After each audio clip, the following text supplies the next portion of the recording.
Hi everyone! Papakita ko sa inyo ang aming fence.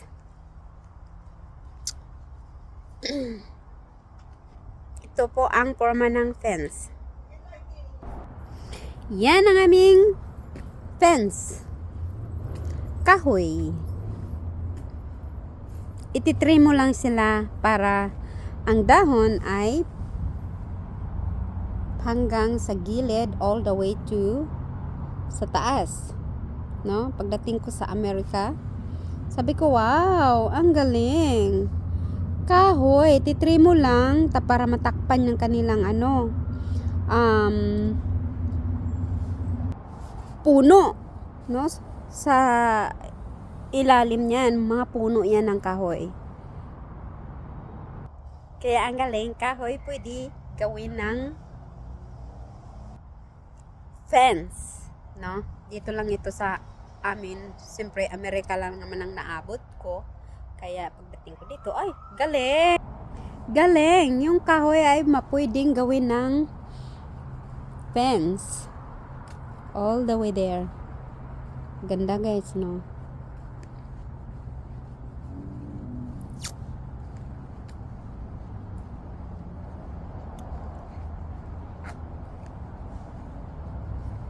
Beautiful!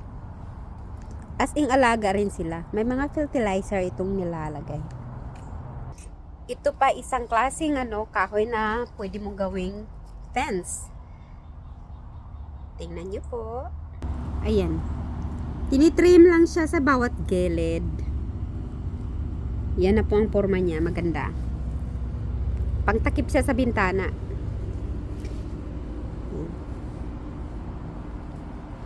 Ikaw mag-decide kung gaano ka tangkad ang iyong fence, kung yan ang klaseng kahoy na gusto mong gawing fence sa bahay mo, no?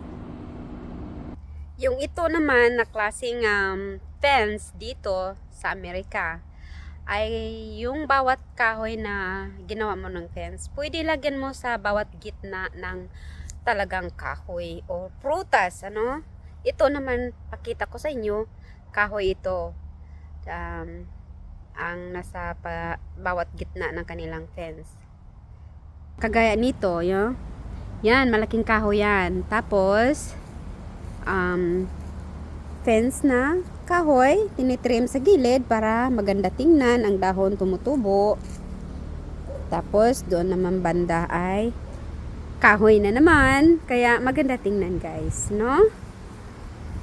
Or ito, iba't ibang klaseng style sa mga kahoy or halaman dito na pwede mong gawing fence or gate, no?